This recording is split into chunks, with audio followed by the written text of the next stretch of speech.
এটা একটা জৈন মন্দির। এটাও ইন্দোরেই অবস্থিত। দেখুন জৈন মন্দিরটা কত সুন্দর, অনেকটা বড় এরিয়া জুড়ে। এখানে ধর্মশালাও আছে, জৈন ধর্মশালা। তার মধ্যেই, সে এরিয়ার মধ্যেই এই জৈন মন্দিরটা খুব সুন্দর, বড়, সুন্দর কারুকার্য। চলুন আপনাদের একটু ভেতরটা দেখাই।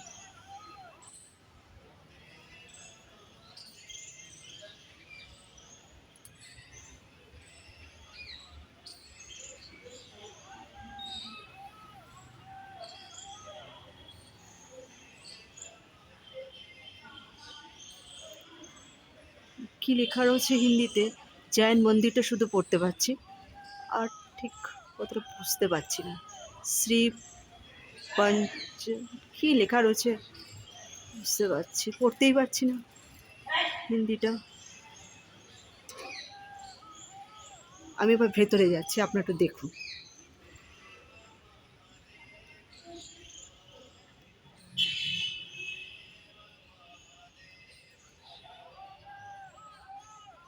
দেখুন কত বড় একটা জায়গা। এখানে আমি আস্তে আস্তে কথা বলছি। দেখুন জায়গাটা এত সুন্দর, পরিষ্কার পরিচ্ছন্ন, গুছানো। জায়গাটা খুব সুন্দর, বড়।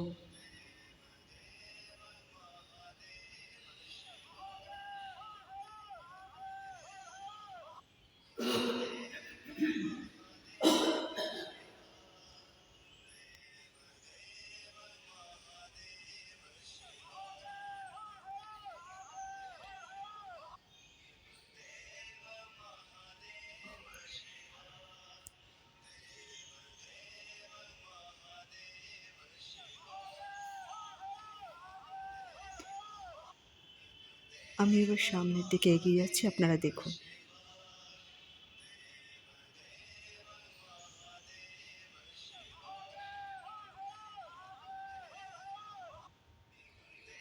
উপরের ছাদের কাজটা দেখুন।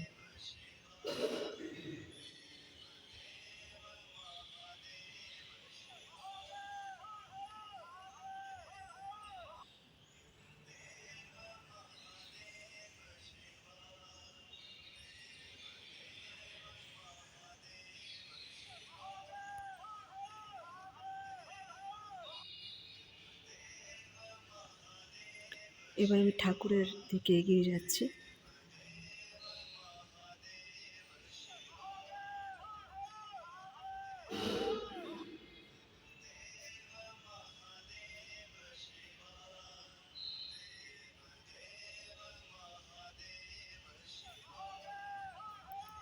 এই দেখুন, এবার আপনারা হয়তো পরিষ্কার বুঝতে পারবেন ভেতরে।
সব জায়গায় কাজ করা, খুব সুন্দর সোনালি রঙের কাজ করা চারিদিকে।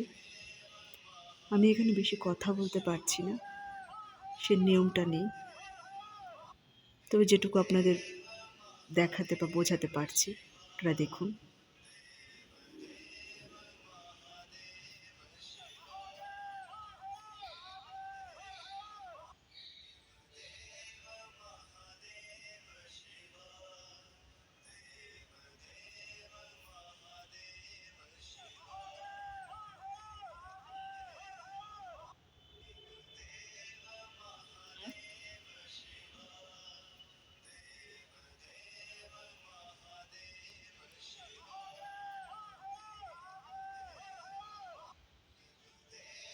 এবার আমি সরিয়ে নিচ্ছি।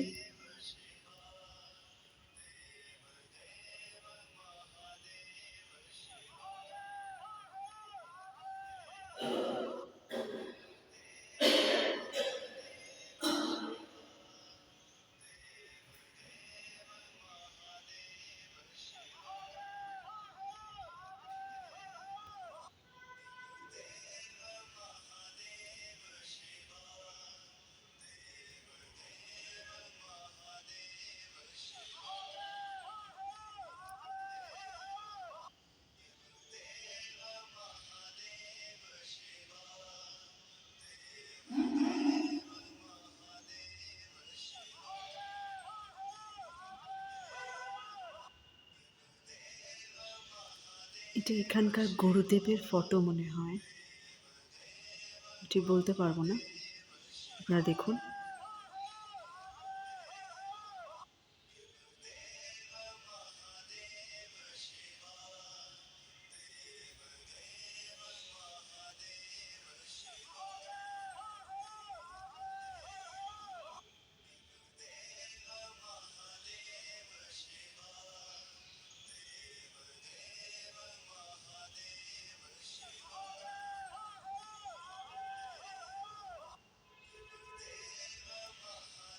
এখানে আরেকজন গুরুদেবের ফটো রয়েছে, নামটা ঠিক বলতে পারবো না আমি, নামগুলো কাছে যেতে পারছি না আমি।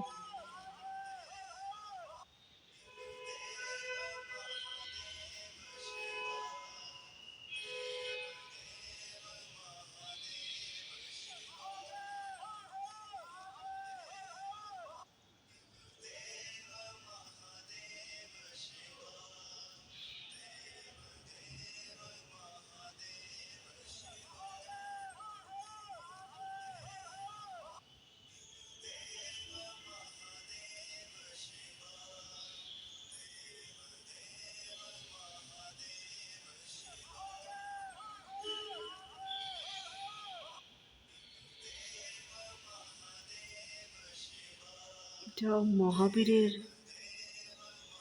স্ট্যাচু না বুদ্ধদেবের? মহাবীরের স্ট্যাচু এটা।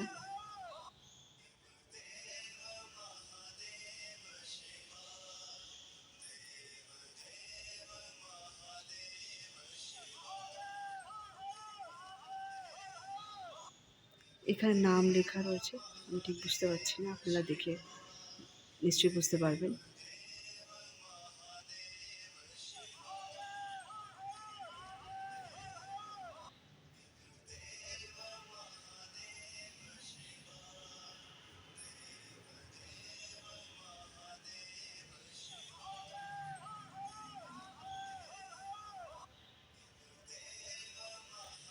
অনেক বড় মন্দির,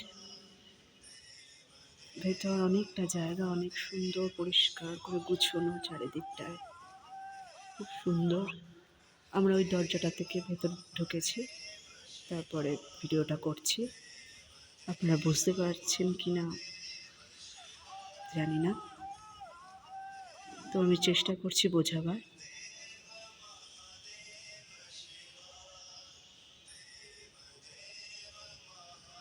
এবার আমি আস্তে আস্তে বাইরে বেরিয়ে যাব। ঠিক আছে, এখন রাখলাম।